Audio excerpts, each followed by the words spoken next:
أعوذ بالله من الشيطان الرجيم. بسم الله الرحمن الرحيم. ألف لام ميم. ذلك الكتاب لا ريب فيه هدى للمتقين الذين يؤمنون بالغيب ويقيمون الصلاة ومما رزقناهم ينفقون والذين يؤمنون بما أنزل إليك وما أنزل من قبلك وبالآخرة هم يوقنون أولئك على هدى من ربهم وأولئك هم المفلحون. إن الذين كفروا سواء عليهم أأنذرتهم أم لم تنذرهم لا يؤمنون. ختم الله على قلوبهم وعلى سمعهم وعلى أبصارهم غشاوة ولهم عذاب عظيم. ومن الناس من يقول آمنا بالله وباليوم الآخر وما هم بمؤمنين يخادعون الله والذين آمنوا وما يخدعون إلا أنفسهم وما يشعرون. في قلوبهم مرض فزادهم الله مرضا ولهم عذاب أليم بما كانوا يكذبون. وإذا قيل لهم لا تفسدوا في الأرض قالوا إنما نحن مصلحون ألا إنهم هم المفسدون ولكن لا يشعرون. وإذا قيل لهم آمنوا كما آمن الناس قالوا أنؤمن كما آمن السفهاء ألا إنهم هم السفهاء ولكن لا يعلمون. وإذا لقوا الذين آمنوا قالوا آمنا وإذا خلوا إلى شياطينهم قالوا إنا معكم إنما نحن مستهزئون. الله يستهزئ بهم ويمدهم في طغيانهم يعمهون. أولئك الذين اشتروا الضلالة بالهدى فما ربحت تجارتهم وما كانوا مهتدين. مثلهم كمثل الذي استوقد نارا فلما أضاءت ما حوله ذهب الله بنورهم وتركهم في ظلمات لا يبصرون. صم بكم عمي فهم لا يرجعون. أو كصيب من السماء فيه ظلمات ورعد وبرق يجعلون أصابعهم في آذانهم من الصواعق حذر الموت والله محيط بالكافرين. يكاد البرق يخطف أبصارهم كلما أضاء لهم مشوا فيه وإذا أظلم عليهم قاموا ولو شاء الله لذهب بسمعهم وأبصارهم إن الله على كل شيء قدير. يا أيها الناس اعبدوا ربكم الذي خلقكم والذين من قبلكم لعلكم تتقون الذي جعل لكم الأرض فراشا والسماء بناء وأنزل من السماء ماء فأخرج به من الثمرات رزقا لكم فلا تجعلوا لله أندادا وأنتم تعلمون. وإن كنتم في ريب مما نزلنا على عبدنا فأتوا بسورة من مثله وادعوا شهداءكم من دون الله إن كنتم صادقين. فإن لم تفعلوا ولن تفعلوا فاتقوا النار التي وقودها الناس والحجارة أعدت للكافرين. وبشر الذين آمنوا وعملوا الصالحات أن لهم جنات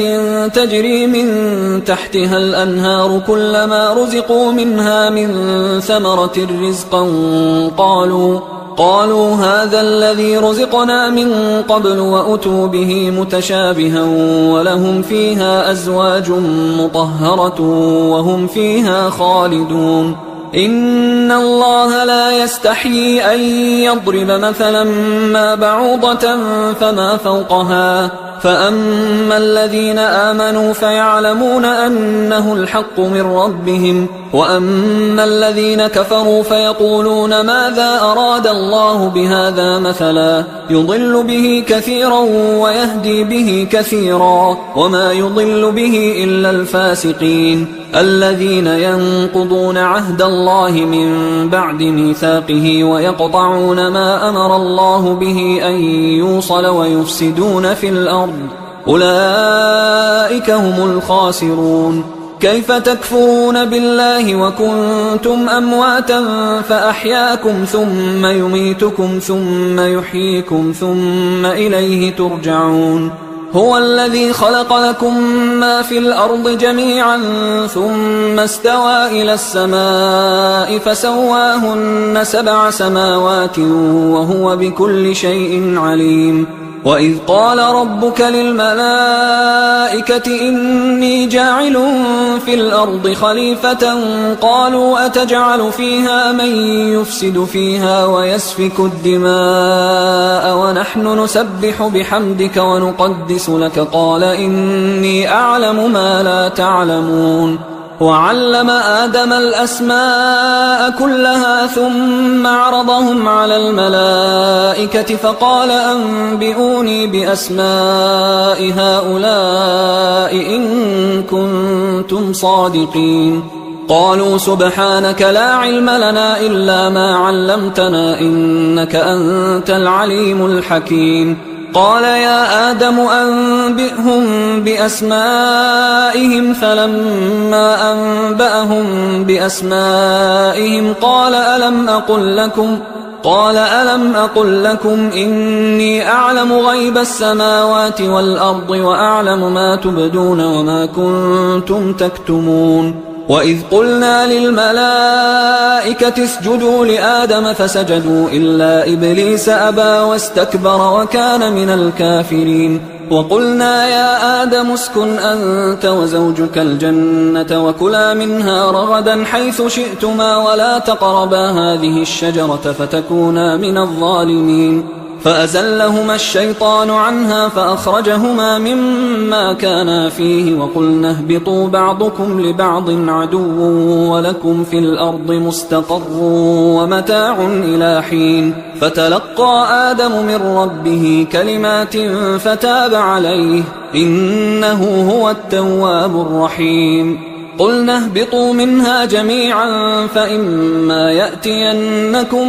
مني هدى فمن تبع هداي فلا خوف عليهم ولا هم يحزنون. والذين كفروا وكذبوا بآياتنا أولئك أصحاب النار هم فيها خالدون. يا بني إسرائيل اذكروا نعمتي التي أنعمت عليكم وأوفوا بعهدي أوف بعهدكم وإياي فارهبون. وآمنوا بما أنزلت مصدقا لما معكم ولا تكونوا أول كافر به ولا تشتروا بآياتي ثمنا قليلا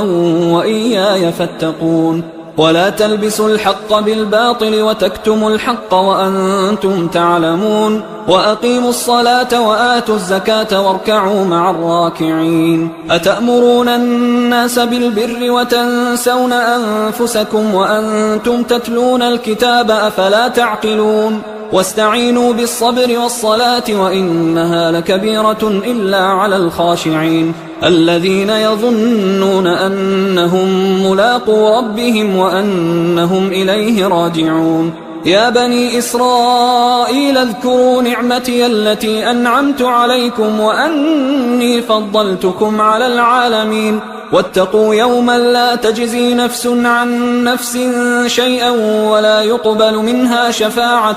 ولا يؤخذ منها عدل ولا هم ينصرون. وإذ نجيناكم من آل فرعون يسومونكم سوء العذاب يذبحون أبناءكم ويستحيون نساءكم وفي ذلكم بلاء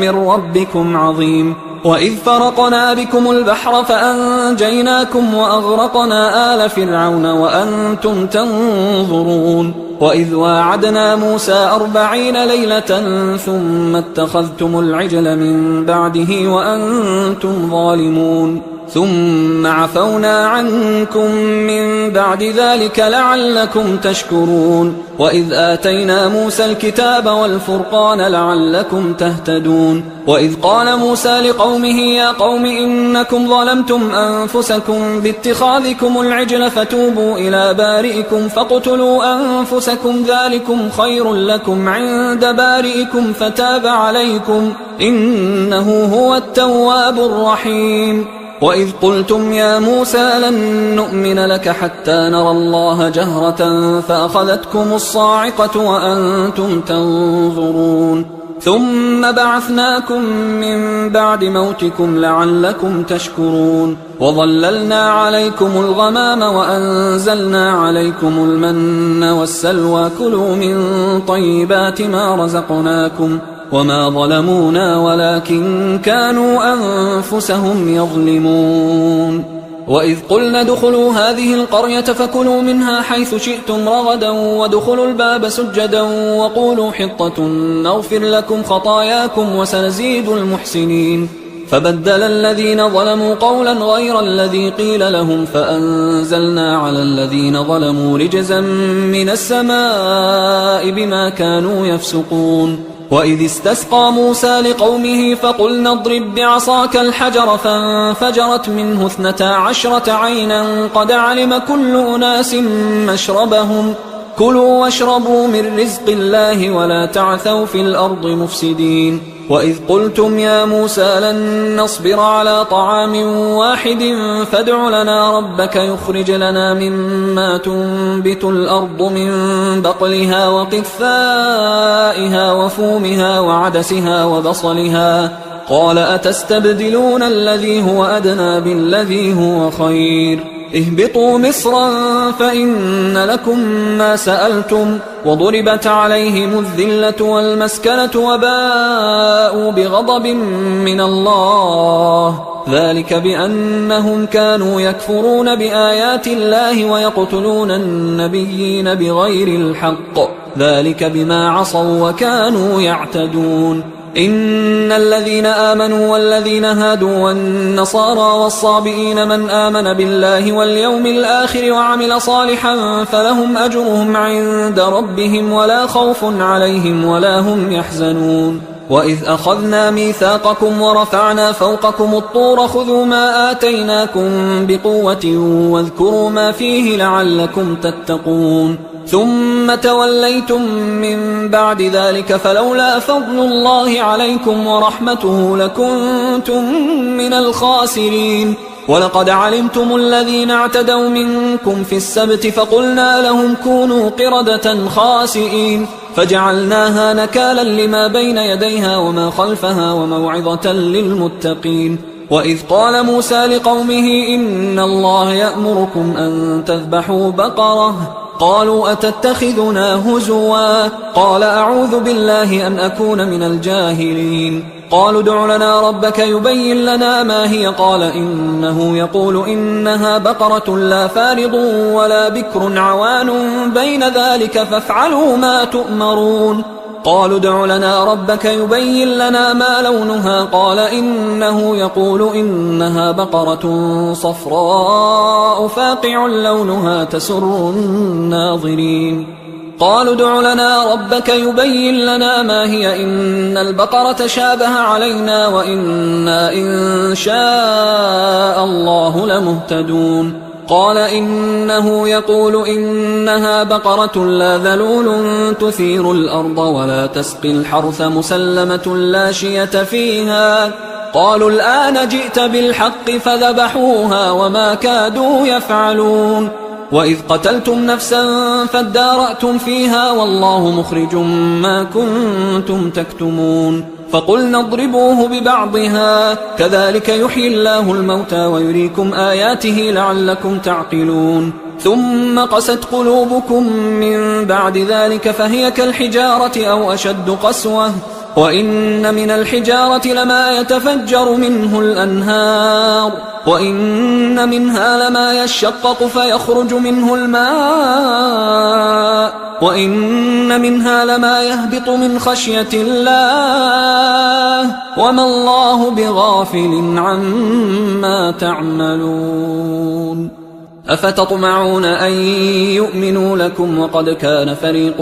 منهم يسمعون كلام الله ثم يحرفونه من بعد ما عقلوه وهم يعلمون وإذا لقوا الذين آمنوا قالوا آمنا وإذا خلا بعضهم إلى بعض قالوا أتحدثونهم بما فتح الله عليكم ليحاجوكم به عند ربكم أفلا تعقلون أولا يعلمون أن الله يعلم ما يسرون وما يعلنون ومنهم أميون لا يعلمون الكتاب إلا أماني وإنهم إلا يظنون فويل للذين يكتبون الكتاب بأيديهم ثم يقولون هذا من عند الله ليشتروا به ثمنا قليلا فويل لهم مما كتبت أيديهم وويل لهم مما يكسبون وقالوا لن تمسنا النار إلا أياما معدودة قل أتخذتم عند الله عهدا فلن يخلف الله عهده أم تقولون على الله ما لا تعلمون بلى من كسب سيئة وأحاطت به خطيئته فأولئك أصحاب النار هم فيها خالدون والذين آمنوا وعملوا الصالحات أولئك أصحاب الجنة هم فيها خالدون وإذ أخذنا ميثاق بني إسرائيل لا تعبدون إلا الله وبالوالدين إحسانا وذي القربى واليتامى والمساكين وقولوا للناس حسنا وأقيموا الصلاة وآتوا الزكاة ثم توليتم إلا قليلا منكم وأنتم معرضون وإذ أخذنا ميثاقكم لا تسفكون دماءكم ولا تخرجون أنفسكم من دياركم ثم أقررتم وأنتم تشهدون ثم أنتم هؤلاء تقتلون أنفسكم وتخرجون فريقا منكم من ديارهم تظاهرون عليهم بالإثم والعدوان وإن يأتوكم أسارى تفادوهم وهو محرم عليكم إخراجهم أفتؤمنون ببعض الكتاب وتكفرون ببعض فما جزاء من يفعل ذلك منكم إلا خزي في الحياة الدنيا ويوم القيامة يردون إلى أشد العذاب وما الله بغافل عما تعملون أولئك الذين اشتروا الحياة الدنيا بالآخرة فلا يخفف عنهم العذاب ولا هم ينصرون ولقد آتينا موسى الكتاب وقفينا من بعده بالرسل وآتينا عيسى ابن مريم البينات وأيدناه بروح القدس أفكلما جاءكم رسول بما لا تهوى أنفسكم استكبرتم ففريقا كذبتم وفريقا تقتلون وقالوا قلوبنا غلف بل لعنهم الله بكفرهم فقليلا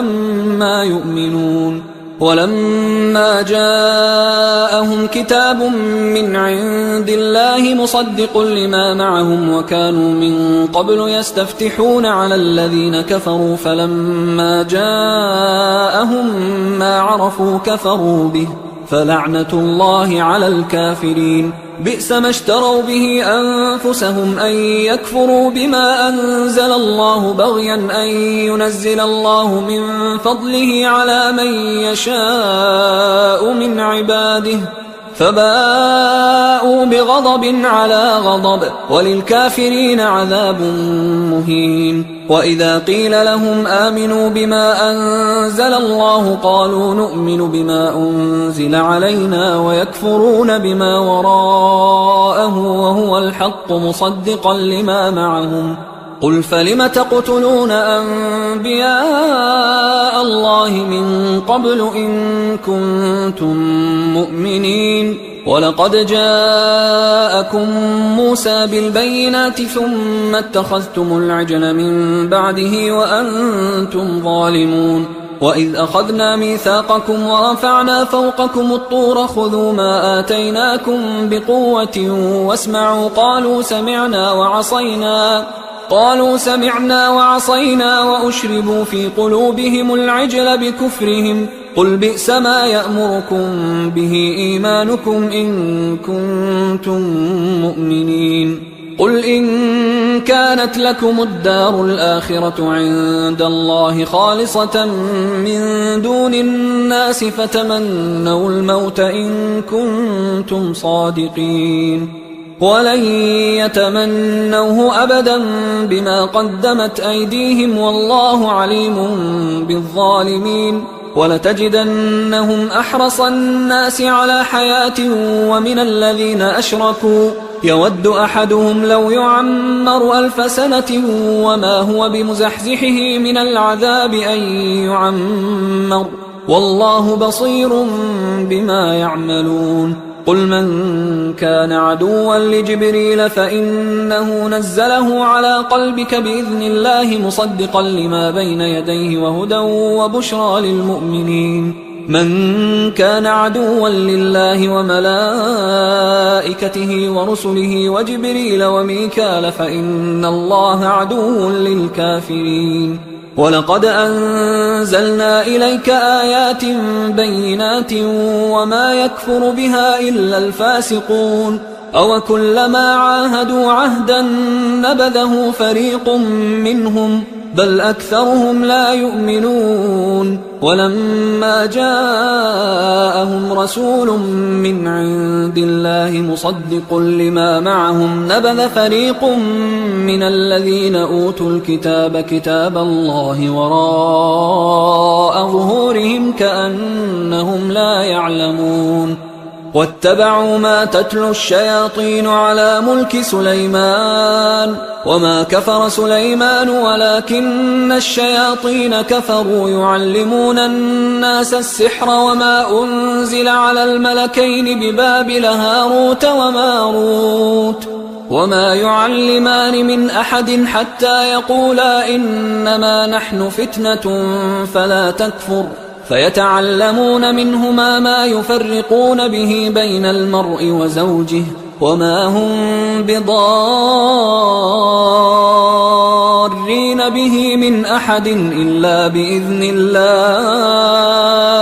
ويتعلمون ما يضرهم ولا ينفعهم ولقد علموا لمن اشتراه ما له في الآخرة من خلاق ولبئس ما شروا به أنفسهم لو كانوا يعلمون ولو أنهم آمنوا واتقوا لمثوبة من عند الله خير لو كانوا يعلمون يا أيها الذين آمنوا لا تقولوا راعنا وقولوا انظرنا واسمعوا وللكافرين عذاب أليم ما يود الذين كفروا من أهل الكتاب ولا المشركين أن ينزل عليكم من خير من ربكم والله يختص برحمته من يشاء والله ذو الفضل العظيم ما ننسخ من آية أو ننسها نأت بخير منها أو مثلها ألم تعلم أن الله على كل شيء قدير ألم تعلم أن الله له ملك السماوات والأرض وما لكم من دون الله من ولي ولا نصير أم تريدون أن تسألوا رسولكم كما سئل موسى من قبل ومن يتبدل الكفر بالإيمان فقد ضل سواء السبيل ود كثير من أهل الكتاب لو يردونكم من بعد إيمانكم كفارا حسدا من عند أنفسهم من بعد ما تبين لهم الحق فاعفوا واصفحوا حتى يأتي الله بأمره إن الله على كل شيء قدير وأقيموا الصلاة وآتوا الزكاة وما تقدموا لأنفسكم من خير تجدوه عند الله إن الله بما تعملون بصير وقالوا لن يدخل الجنة إلا من كان هودا أو نصارى تلك أمانيهم قل هاتوا برهانكم إن كنتم صادقين بلى من أسلم وجهه لله وهو محسن فله أجره عند ربه ولا خوف عليهم ولا هم يحزنون وقالت اليهود ليست النصارى على شيء وقالت النصارى ليست اليهود على شيء وهم يتلون الكتاب كذلك قال الذين لا يعلمون مثل قولهم فالله يحكم بينهم يوم القيامة فيما كانوا فيه يختلفون ومن أظلم ممن منع مساجد الله أن يذكر فيها اسمه وسعى في خرابها أولئك ما كان لهم أن يدخلوها إلا خائفين لهم في الدنيا خزي ولهم في الآخرة عذاب عظيم ولله المشرق والمغرب فأينما تولوا فثم وجه الله إن الله واسع عليم وقالوا اتخذ الله ولدا سبحانه بل له ما في السماوات والأرض كل له قانتون بديع السماوات والأرض وإذا قضى أمرا فإنما يقول له كن فيكون وقال الذين لا يعلمون لولا يكلمنا الله أو تأتينا آية كذلك قال الذين من قبلهم مثل قولهم تشابهت قلوبهم قد بينا الآيات لقوم يوقنون إنا أرسلناك بالحق بشيرا ونذيرا ولا تسأل عن أصحاب الجحيم ولن ترضى عنك اليهود ولا النصارى حتى تتبع ملتهم قل إن هدى الله هو الهدى ولئن اتبعت أهواءهم بعد الذي جاءك من العلم ما لك من الله من ولي ولا نصير الذين آتيناهم الكتاب يتلونه حق تلاوته أولئك يؤمنون به ومن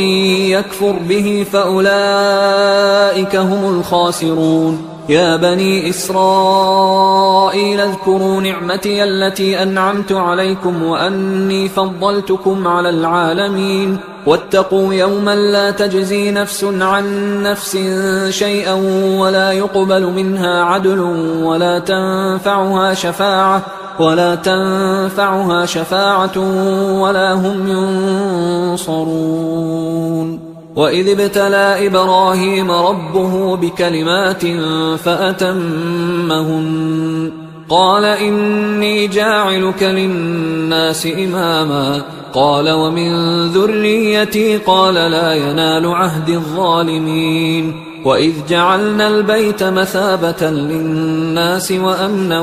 واتخذوا من مقام إبراهيم مصلى وعهدنا إلى إبراهيم وإسماعيل أن طهرا بيتي للطائفين والعاكفين والركع السجود وإذ قال إبراهيم رب اجعل هذا بلدا آمنا وارزق أهله من الثمرات من آمن منهم بالله واليوم الآخر قال ومن كفر فأمتعه قليلا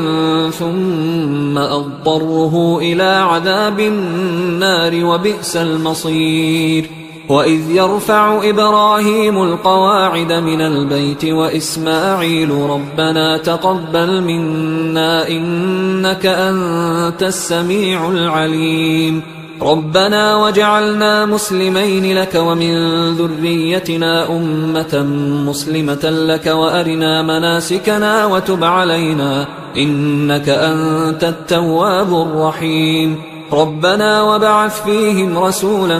منهم يتلو عليهم آياتك ويعلمهم الكتاب والحكمة ويزكيهم إنك أنت العزيز الحكيم ومن يرغب عن ملة إبراهيم إلا من سفه نفسه ولقد اصطفيناه في الدنيا وإنه في الآخرة لمن الصالحين إذ قال له ربه أسلم قال أسلمت لرب العالمين ووصى بها إبراهيم بنيه ويعقوب يا بني إن الله اصطفى لكم الدين فلا تموتن إلا وأنتم مسلمون أم كنتم شهداء إذ حضر يعقوب الموت إذ قال لبنيه ما تعبدون من بعدي قالوا نعبد إلهك وإله آبائك إبراهيم وإسماعيل وإسحاق إلها واحدا ونحن له مسلمون تلك أمة قد خلت لها ما كسبت ولكم ما كسبتم ولا تسألون عما كانوا يعملون وقالوا كونوا هودا أو نصارى تهتدوا قل بل ملة إبراهيم حنيفا وما كان من المشركين قولوا آمنا بالله وما أنزل إلينا وما أنزل إلى إبراهيم وإسماعيل وإسحاق ويعقوب والأسباط وما أوتي موسى وعيسى وما أوتي النبيون من ربهم لا نفرق بين أحد منهم ونحن له مسلمون فإن آمنوا بمثل ما آمنتم به فقد اهتدوا وإن تولوا فإنما هم في شقاق فسيكفيكهم الله وهو السميع العليم صبغة الله ومن أحسن من الله صبغة ونحن له عابدون قل أتحاجوننا في الله وهو ربنا وربكم ولنا أعمالنا ولكم أعمالكم ونحن له مخلصون أم تقولون إن إبراهيم وإسماعيل وإسحاق ويعقوب والأسباط كانوا هودا أو نصارى قل أأنتم أعلم أم الله ومن أظلم ممن كتم شهادة عنده من الله وما الله بغافل عما تعملون تلك أمة قد خلت لها ما كسبت ولكم ما كسبتم ولا تسألون عما كانوا يعملون سيقول السفهاء من الناس ما ولاهم عن قبلتهم التي كانوا عليها قل لله المشرق والمغرب يهدي من يشاء إلى صراط مستقيم وكذلك جعلناكم أمة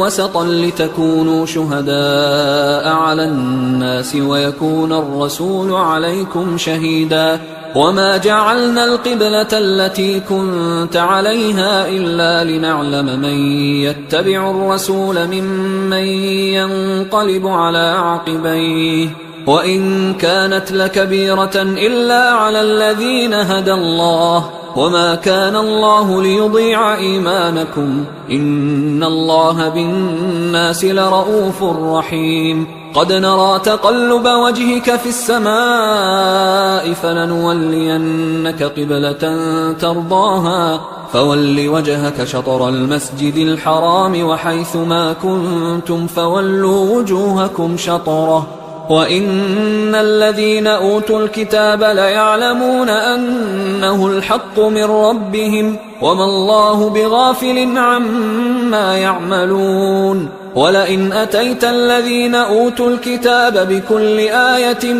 ما تبعوا قبلتك وما أنت بتابع قبلتهم وما بعضهم بتابع قبلة بعض ولئن اتبعت أهواءهم من بعد ما جاءك من العلم إنك إذا لمن الظالمين الذين آتيناهم الكتاب يعرفونه كما يعرفون أبناءهم وإن فريقا منهم ليكتمون الحق وهم يعلمون الحق من ربك فلا تكونن من الممترين ولكل وجهة هو موليها فاستبقوا الخيرات أينما تكونوا يأت بكم الله جميعا إن الله على كل شيء قدير ومن حيث خرجت فول وجهك شطر المسجد الحرام وإنه للحق من ربك وما الله بغافل عما تعملون ومن حيث خرجت فول وجهك شطر المسجد الحرام وحيث ما كنتم فولوا وجوهكم شطره لئلا يكون للناس عليكم حجة إلا الذين ظلموا منهم فلا تخشوهم واخشوني ولأتم نعمتي عليكم ولعلكم تهتدون كما أرسلنا فيكم رسولا منكم يتلو عليكم آياتنا ويزكيكم ويعلمكم الكتاب والحكمة ويعلمكم ما لم تكونوا تعلمون فاذكروني أذكركم واشكروا لي ولا تكفرون يا أيها الذين آمنوا استعينوا بالصبر والصلاة إن الله مع الصابرين ولا تقولوا لمن يقتل في سبيل الله أموات بل أحياء ولكن لا تشعرون ولنبلونكم بشيء من الخوف والجوع ونقص من الأموال والأنفس والثمرات وبشر الصابرين الذين إذا أصابتهم مصيبة قالوا إنا لله وإنا إليه راجعون أولئك عليهم صلوات من ربهم ورحمة وأولئك هم المهتدون إن الصفا والمروة من شعائر الله فمن حج البيت أو اعتمر فلا جناح عليه أن يطوف بهما ومن تطوع خيرا فإن الله شاكر عليم إن الذين يكتمون ما أنزلنا من البينات والهدى من بعد ما بيناه للناس في الكتاب أولئك يلعنهم الله ويلعنهم اللاعنون إلا الذين تابوا وأصلحوا وبينوا فأولئك أتوب عليهم وأنا التواب الرحيم إن الذين كفروا وماتوا وهم كفار أولئك عليهم لعنة الله والملائكة والناس أجمعين خالدين فيها لا يخفف عنهم العذاب ولا هم ينظرون وإلهكم إله واحد لا إله إلا هو الرحمن الرحيم إن في خلق السماوات والأرض واختلاف الليل والنهار والفلك التي تجري في البحر بما ينفع الناس وما أنزل الله من السماء من ماء فأحيا به الأرض بعد موتها وبث فيها من كل دابة وتصريف الرياح والسحاب المسخر بين السماء والأرض لآيات لقوم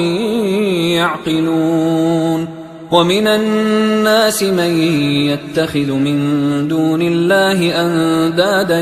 يحبونهم كحب الله والذين آمنوا أشد حبا لله ولو يرى الذين ظلموا إذ يرون العذاب أن القوة لله جميعا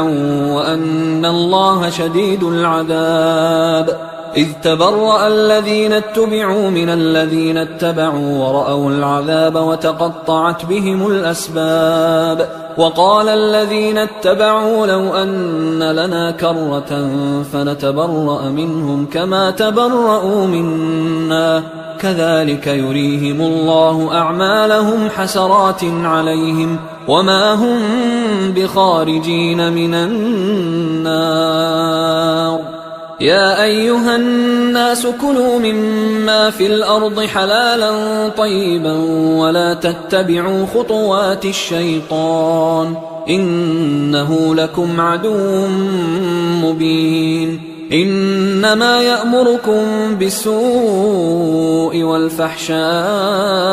وأن تقولوا على الله ما لا تعلمون. وإذا قيل لهم اتبعوا ما أنزل الله قالوا بل نتبع ما ألفينا عليه آباءنا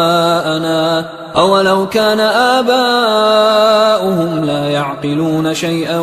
ولا يهتدون. ومثل الذين كفروا كمثل الذي ينعق بما لا يسمع إلا دعاء ونداء صم بكم عمي فهم لا يعقلون. يا أيها الذين آمنوا كلوا من طيبات ما رزقناكم واشكروا لله إن كنتم إياه تعبدون.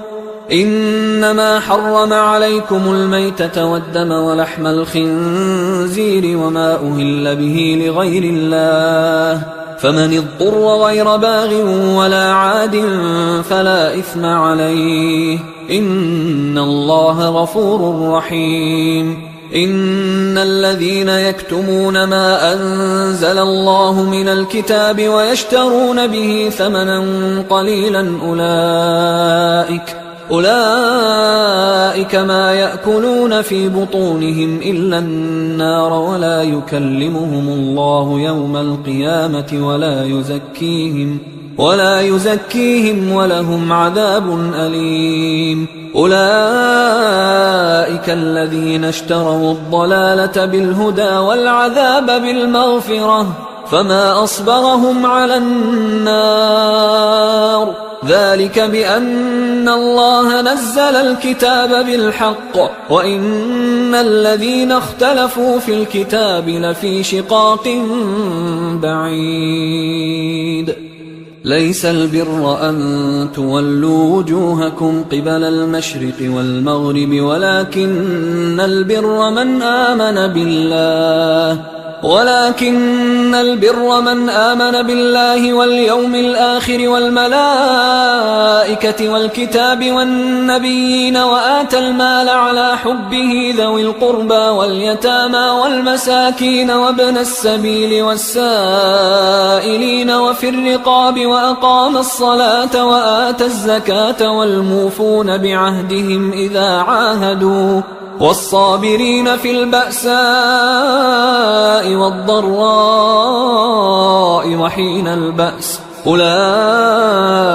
الذين صدقوا وأولئك هم المتقون. يا أيها الذين آمنوا كتب عليكم القصاص في القتلى الحر بالحر والعبد بالعبد والأنثى بالأنثى فمن عفي له من أخيه شيء فاتباع بالمعروف وأداء إليه بإحسان ذلك تخفيف من ربكم ورحمة فمن اعتدى بعد ذلك فله عذاب أليم. ولكم في القصاص حياة يا أولي الألباب لعلكم تتقون. كتب عليكم إذا حضر أحدكم الموت إن ترك خيرا الوصية للوالدين والأقربين بالمعروف حقا على المتقين فمن بدله بعدما سمعه فإنما إثمه على الذين يبدلونه إن الله سميع عليم. فمن خاف من موص جنفا أو إثما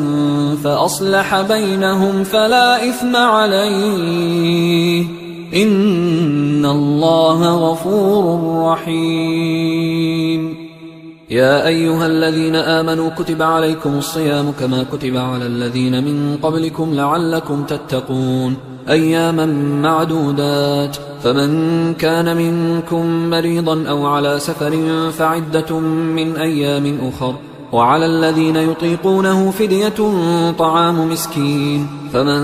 تطوع خيرا فهو خير له وأن تصوموا خير لكم إن كنتم تعلمون شهر رمضان الذي أنزل فيه القرآن هدى للناس وبينات من الهدى والفرقان فمن شهد منكم الشهر فليصم ومن كان مريضا أو على سفر فعدة من أيام أخر يريد الله بكم اليسر ولا يريد بكم العسر ولتكملوا العدة ولتكبروا الله على ما هداكم ولعلكم تشكرون وإذا سألك عبادي عني فإني قريب أجيب دعوة الداعي إذا دعان فليستجيبوا لي وليؤمنوا بي لعلهم يرشدون أحل لكم ليلة الصيام الرفث إلى نسائكم هن لباس لكم وأنتم لباس لهن علم الله أنكم كنتم تختانون أنفسكم فتاب عليكم وعفى عنكم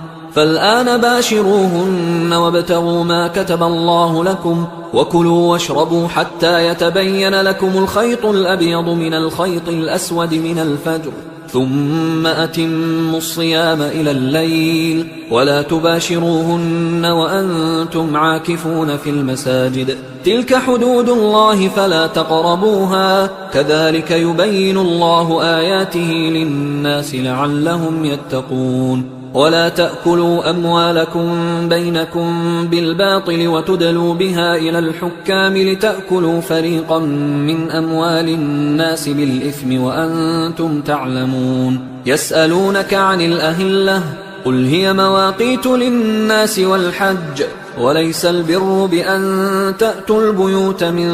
ظهورها ولكن البر من اتقى وأتوا البيوت من أبوابها واتقوا الله لعلكم تفلحون وقاتلوا في سبيل الله الذين يقاتلونكم ولا تعتدوا إن الله لا يحب المعتدين وقتلوهم حيث ثقفتموهم وأخرجوهم من حيث أخرجوكم والفتنة أشد من القتل ولا تقاتلوهم عند المسجد الحرام حتى يقاتلوكم فيه فإن قاتلوكم فاقتلوهم كذلك جزاء الكافرين فإن انتهوا فإن الله غفور رحيم وقاتلوهم حتى لا تكون فتنة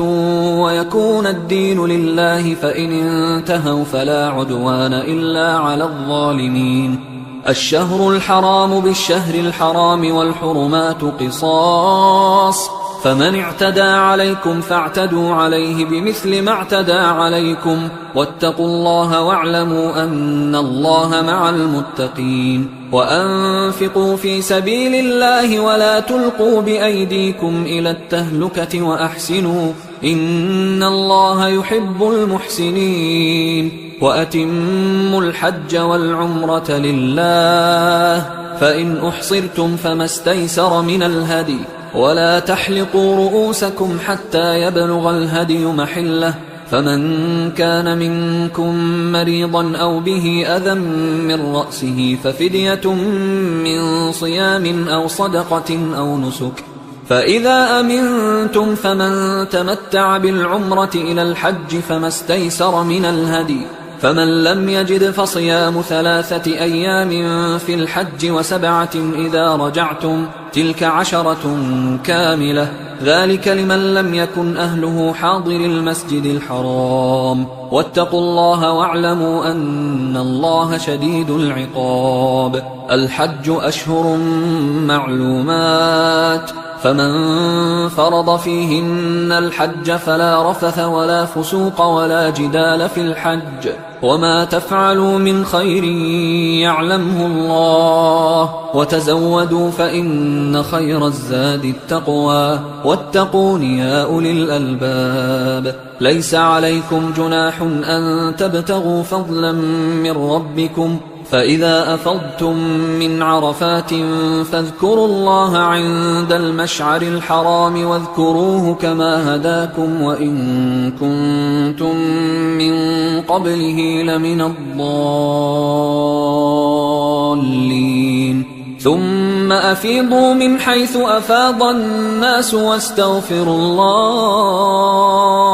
إن الله غفور رحيم فإذا قضيتم مناسككم فاذكروا الله كذكركم آباءكم أو أشد ذكرا فمن الناس من يقول ربنا آتنا في الدنيا وما له في الآخرة من خلاق ومنهم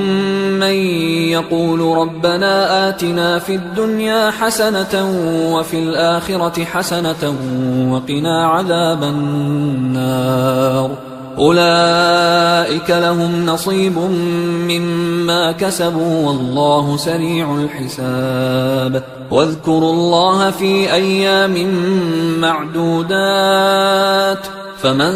تعجل في يومين فلا إثم عليه ومن تأخر فلا إثم عليه لمن اتقى واتقوا الله واعلموا أنكم إليه تحشرون ومن الناس من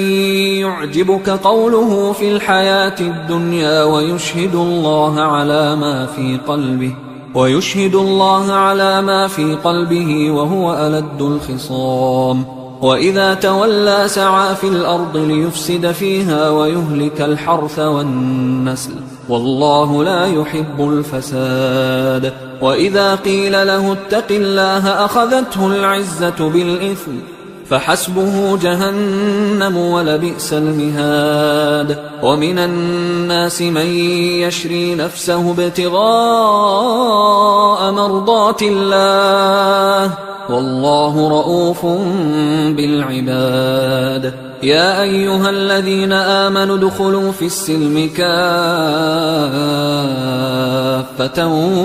ولا تتبعوا خطوات الشيطان إنه لكم عدو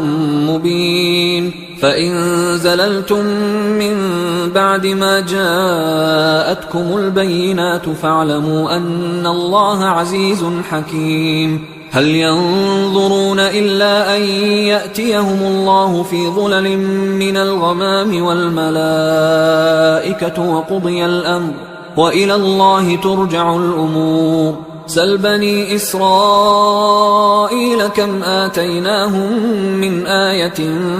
بينة ومن يبدل نعمة الله من بعد ما جاءته فإن الله شديد العقاب زين للذين كفروا الحياة الدنيا ويسخرون من الذين آمنوا والذين اتقوا فوقهم يوم القيامة والله يرزق من يشاء بغير حساب كان الناس أمة واحدة فبعث الله النبيين مبشرين ومنذرين وأنزل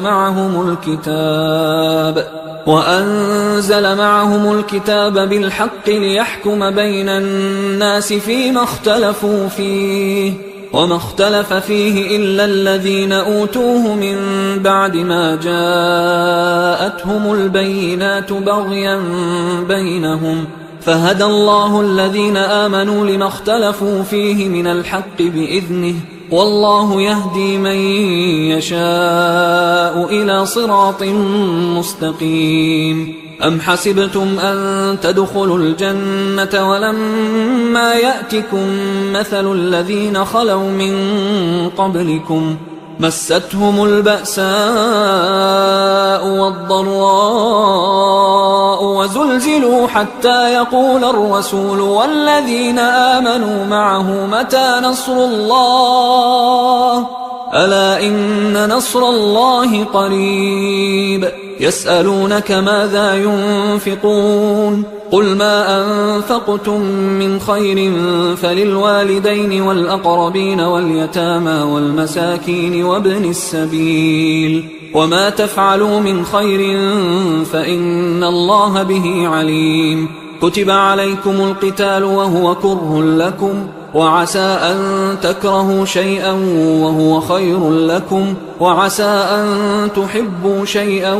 وهو شر لكم، والله يعلم وأنتم لا تعلمون. يسألونك عن الشهر الحرام قتال فيه، قل قتال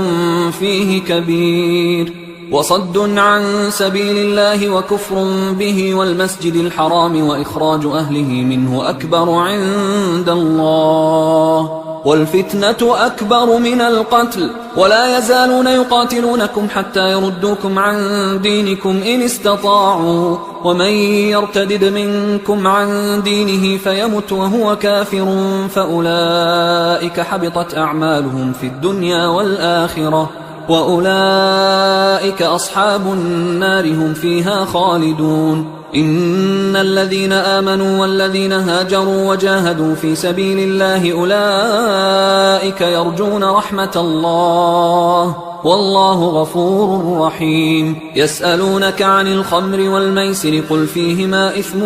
كبير ومنافع للناس وإثمهما أكبر من نفعهما، ويسألونك ماذا ينفقون قل العفو، كذلك يبين الله لكم الآيات لعلكم تتفكرون في الدنيا والآخرة. ويسألونك عن اليتامى قل إصلاح لهم خير، وإن تخالطوهم فإخوانكم والله يعلم المفسد من المصلح، ولو شاء الله لأعنتكم إن الله عزيز حكيم. ولا تنكحوا المشركات حتى يؤمنوا، ولأمة مؤمنة خير من مشركة ولو أعجبتكم، ولا تنكحوا المشركين حتى يؤمنوا، ولعبد مؤمن خير من مشرك ولو أعجبكم، أولئك يدعون إلى النار والله يدعو إلى الجنة والمغفرة بإذنه، ويبين آياته للناس لعلهم يتذكرون. ويسألونك عن المحيض قل هو أذى فاعتزلوا النساء في المحيض ولا تقربوهن حتى يطهرن، فإذا تطهرن فأتوهن من حيث أمركم الله، إن الله يحب التوابين ويحب المتطهرين. نساؤكم حرث لكم فأتوا حرثكم أنى شئتم، وقدموا لأنفسكم واتقوا الله واعلموا أنكم ملاقوه، وبشر المؤمنين. ولا تجعلوا الله عرضة لأيمانكم أن تبروا وتتقوا وتصلحوا بين الناس، والله سميع عليم. لا يؤاخذكم الله باللغو في أيمانكم ولكن يؤاخذكم بما كسبت قلوبكم، والله غفور حليم. للذين يؤلون من نسائهم تربص 4 أشهر، فإن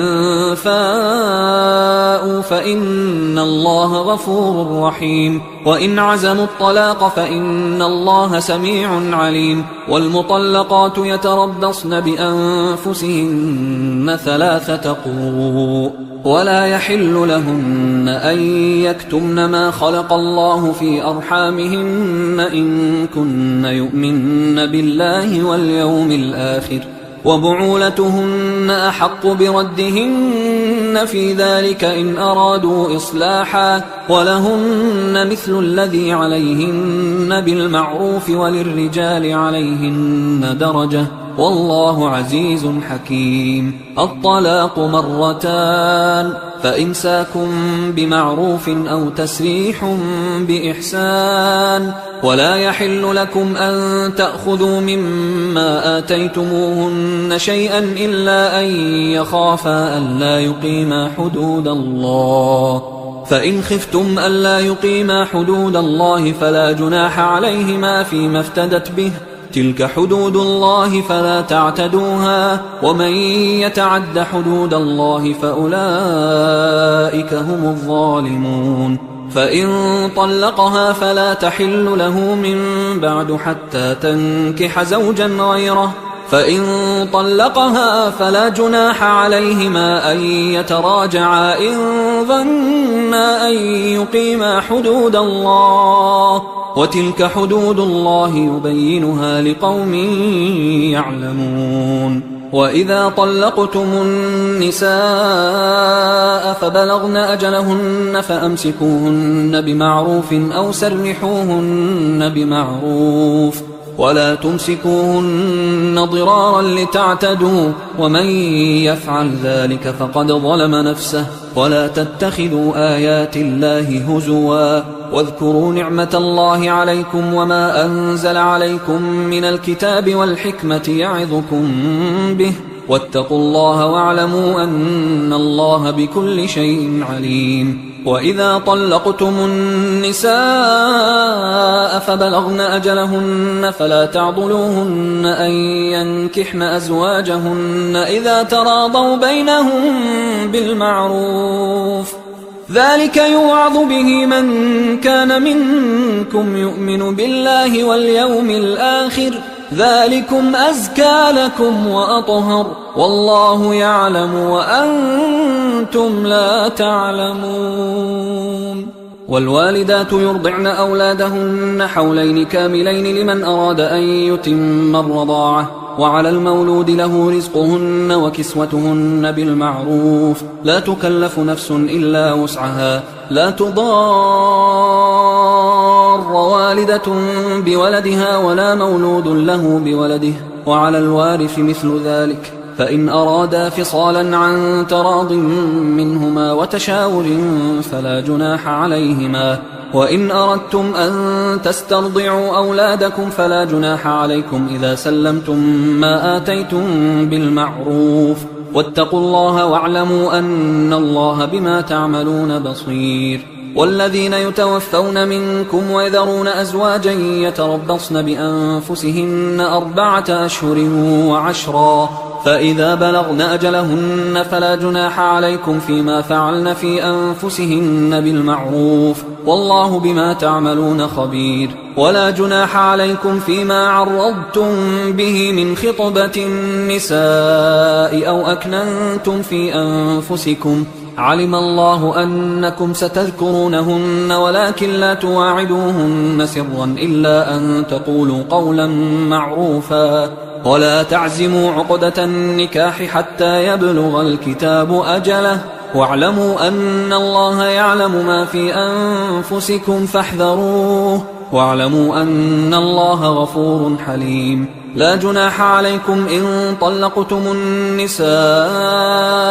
ما لم تمسوهن أو تفرضوا لهن فريضة، ومتعوهن على الموسع قدره وعلى المقتر قدره متاعا بالمعروف حقا على المحسنين. وإن طلقتموهن من قبل أن تمسوهن وقد فرضتم لهن فريضة فنصف ما فرضتم إلا أن يعفون أو يعفو الذي بيده عقدة النكاح، وأن تعفوا أقرب للتقوى، ولا تنسوا الفضل بينكم، إن الله بما تعملون بصير. حافظوا على الصلوات والصلاة الوسطى وقوموا لله قانتين، فإن خفتم فرجالا أو ركبانا، فإذا أمنتم فاذكروا الله كما علمكم ما لم تكونوا تعلمون. والذين يتوفون منكم ويذرون أزواجا وصية لأزواجهم متاعا إلى الحول غير إخراج، فإن خرجن فلا جناح عليكم فيما فعلن في أنفسهن من معروف، والله عزيز حكيم. وللمطلقات متاع بالمعروف حقا على المتقين، كذلك يبين الله لكم آياته لعلكم تعقلون. ألم تر إلى الذين خرجوا من ديارهم وهم ألوف حذر الموت فقال لهم الله موتوا ثم أحياهم، إن الله لذو فضل على الناس ولكن أكثر الناس لا يشكرون. وقاتلوا في سبيل الله واعلموا أن الله سميع عليم. من ذا الذي يقرض الله قرضا حسنا فيضاعفه له أضعافا كثيرة، والله يقبض ويبسط وإليه ترجعون. ألم تر إلى الملأ من بني إسرائيل من بعد موسى إذ قالوا لنبي له مبعث لنا ملكا نقاتل في سبيل الله قال هل عسيتم إن كتب عليكم القتال ألا تقاتلوا قالوا وما لنا ألا نقاتل في سبيل الله وقد أخرجنا من ديارنا وأبنائنا فلما كتب عليهم القتال تولوا إلا قليلا منهم والله عليم بالظالمين وقال لهم نبيهم إن الله قد بعث لكم طالوت ملكا قالوا أنى يكون له الملك علينا ونحن أحق بالملك منه ولم يؤت سعة من المال قال إن الله اصطفاه عليكم وزاده بسطة في العلم والجسم والله يؤتي ملكه من يشاء والله واسع عليم وقال لهم نبيهم إن آية ملكه أن يأتيكم التابوت فيه سكينة من ربكم وبقية مما ترك آل موسى وآل هارون تحمله الملائكة إن في ذلك لآية لكم إن كنتم مؤمنين فلما فصل طالوت بالجنود قال إن الله مبتليكم بنهر فمن شرب منه فليس مني ومن لم يطعمه فإنه مني إلا من اغترف غرفة بيده فشربوا منه إلا قليلا منهم فلما جاوزه هو والذين آمنوا معه قالوا لا طاقة لنا اليوم بجالوت وجنوده قال الذين يظنون أنهم ملاقوا الله كم من فئة قليلة غلبت فئة كثيرة بإذن الله والله مع الصابرين ولما برزوا لجالوت وجنوده قالوا ربنا أفرغ علينا صبرا وثبت أقدامنا وانصرنا على القوم الكافرين فهزموهم بإذن الله وقتل داود جالوت وآتاه الله الملك والحكمة وعلمه مما يشاء ولولا دفع الله الناس بعضهم ببعض لفسدت الأرض ولكن الله ذو فضل على العالمين تلك آيات الله نتلوها عليك بالحق وإنك لمن المرسلين تلك الرسل فضلنا بعضهم على بعض منهم من كلم الله ورفع بعضهم درجات وآتينا عيسى ابن مريم البينات وأيدناه بروح القدس ولو شاء الله ما اقتتل الذين من بعدهم من بعد ما جاءتهم البينات ولكن اختلفوا فمنهم من آمن ومنهم من كفر ولو شاء الله ما اقتتلوا ولكن الله يفعل ما يريد يا أيها الذين آمنوا أنفقوا مما رزقناكم من قبل أن يأتي يوم لا بيع فيه ولا خلة ولا شفاعة والكافرون هم الظالمون الله لا إله إلا هو الحي القيوم لا تأخذه سنة ولا نوم له ما في السماوات وما في الأرض من ذا الذي يشفع عنده إلا بإذنه يعلم ما بين أيديهم وما خلفهم ولا يحيطون بشيء من علمه إلا بما شاء وسع كرسيه السماوات والأرض ولا يؤوده حفظهما وهو العلي العظيم لا إكراه في الدين قد تبين الرشد من الغي فمن يكفر بالطاغوت ويؤمن بالله فقد استمسك بالعروة الوثقى لا انفصام لها والله سميع عليم الله ولي الذين آمنوا يخرجهم من الظلمات إلى النور والذين كفروا أولياؤهم الطاغوت يخرجونهم من النور إلى الظلمات أولئك أصحاب النار هم فيها خالدون ألم تر إلى الذي حاج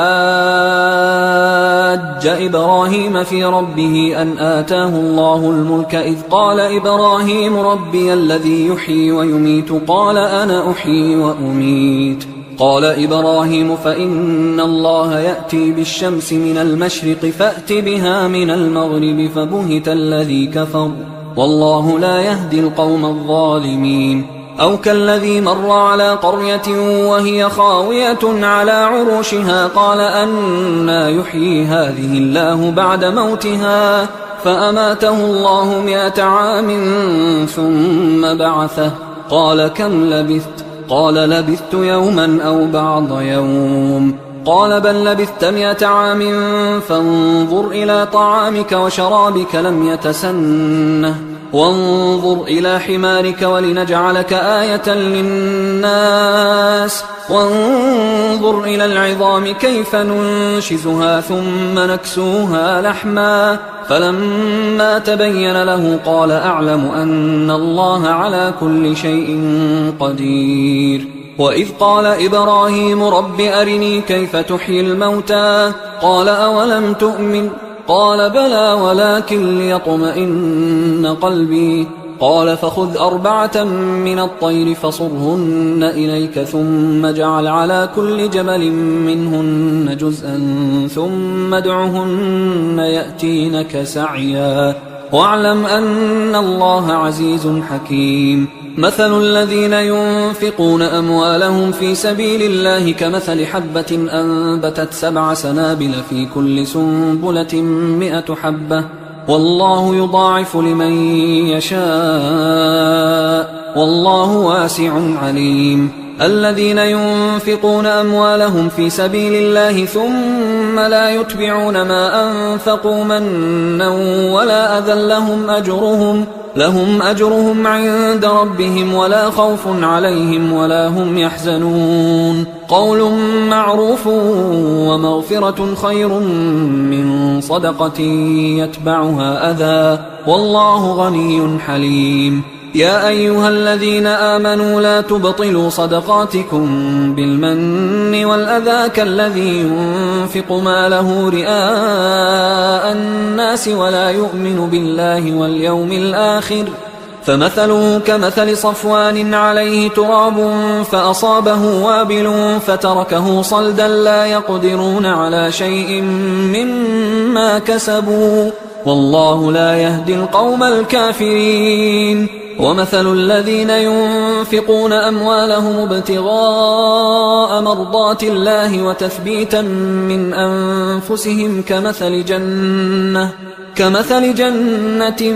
بربوة أصابها وابل فآتت أكلها ضعفين فإن لم يصبها وابل فطل والله بما تعملون بصير. أيود أحدكم أن تكون له جنة من نخيل وأعناب تجري من تحتها الأنهار له فيها من كل الثمرات وأصابه الكبر وله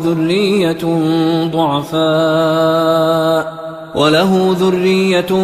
ضعفاء فأصابها إعصار فيه نار فاحترقت كذلك يبين الله لكم الآيات لعلكم تتفكرون. يا أيها الذين آمنوا أنفقوا من طيبات ما كسبتم ومما أخرجنا لكم من الأرض ولا تيمموا الخبيث منه تنفقون ولستم بآخذيه إلا أن تغمضوا فيه واعلموا أن الله غني حميد. الشيطان يعدكم الفقر ويأمركم بالفحشاء والله يعدكم مغفرة منه وفضلا والله واسع عليم. يؤتي الحكمة من يشاء ومن يؤت الحكمة فقد أوتي خيرا كثيرا وما يذكر إلا أولو الألباب. وما أنفقتم من نفقة أو نذرتم من نذر فإن الله يعلمه وما للظالمين من أنصار. إن تبدوا الصدقات فنعما هي، وإن تخفوها وتؤتوها الفقراء فهو خير لكم ويكفر عنكم من سيئاتكم والله بما تعملون خبير. ليس عليك هداهم ولكن الله يهدي من يشاء. وما تنفقوا من خير فلأنفسكم وما تنفقون إلا ابتغاء وجه الله وما تنفقوا من خير يوفى إليكم وأنتم لا تظلمون. للفقراء الذين أحصروا في سبيل الله لا يستطيعون ضربا في الأرض يحسبهم الجاهل أغنياء من التعفف تعرفهم بسيماهم لا يسألون الناس إلحافا. وما تنفقوا من خير فإن الله به عليم. الذين ينفقون أموالهم بالليل والنهار سرا وعلانية فلهم أجرهم عند ربهم ولا خوف عليهم ولا هم يحزنون. الذين يأكلون الربا لا يقومون إلا كما يقوم الذي يتخبطه الشيطان من المس، ذلك بأنهم قالوا إنما البيع مثل الربا وأحل الله البيع وحرم الربا. فمن جاءه موعظة من ربه فانتهى فله ما سلف وأمره إلى الله ومن عاد فأولئك أصحاب النار هم فيها خالدون. يمحق الله الربا ويربي الصدقات والله لا يحب كل كفار أثيم. إن الذين آمنوا وعملوا الصالحات وأقاموا الصلاة وآتوا الزكاة لهم أجرهم عند ربهم ولا خوف عليهم ولا هم يحزنون. يا أيها الذين آمنوا اتقوا الله وذروا ما بقي من الربا إن كنتم مؤمنين، فإن لم تفعلوا فأذنوا بحرب من الله ورسوله، وإن تبتم فلكم رؤوس أموالكم لا تظلمون ولا تظلمون. وإن كان ذو عسرة فنظرة إلى ميسرة وأن تصدقوا خير لكم إن كنتم تعلمون. واتقوا يوما ترجعون فيه إلى الله ثم توفى كل نفس ما كسبت وهم لا يظلمون. يا أيها الذين آمنوا إذا تداينتم بدين إلى أجل مسمى فاكتبوه وليكتب بينكم كاتب بالعدل ولا يأب كاتب أن يكتب كما علمه الله، فليكتب وليملل الذي عليه الحق وليتق الله ربه ولا يبخس منه شيئا، فإن كان الذي عليه الحق سفيها أو ضعيفا أو لا يستطيع أن يمله فليملل وليه بالعدل واستشهدوا شهيدين من رجالكم، فإن لم يكونا رجلين فرجل وامرأتان ممن ترضون من الشهداء أن تضل إحداهما فتذكر إحداهما الأخرى، ولا يأبى الشهداء إذا ما دعوا، ولا تسأموا أن تكتبوه صغيرا أو كبيرا إلى أجله، ذلكم أقسط عند الله وأقوم للشهادة وأدنى أن لا ترتابوا إلا أن تكون تجارة حاضرة تديرونها بينكم فليس عليكم جناح ألا تكتبوها، وأشهدوا إذا تبايعتم ولا يضار كاتب ولا شهيد، وإن تفعلوا فإنه فسوق بكم، واتقوا الله ويعلمكم الله والله بكل شيء عليم. وإن كنتم على سفر ولم تجدوا كاتبا فرهان مقبوضة، فإن أمن بعضكم بعضا فليؤدي الذي اؤتمن أمانته وليتق الله ربه ولا تكتموا الشهادة ومن يكتمها فإنه آثم قلبه والله بما تعملون عليم. لله ما في السماوات وما في الأرض، وإن تبدوا ما في أنفسكم أو تخفوه يحاسبكم به الله فيغفر لمن يشاء ويعذب من يشاء والله على كل شيء قدير. آمن الرسول بما أنزل إليه من ربه والمؤمنون كل آمن بالله وملائكته وكتبه ورسله لا نفرق بين أحد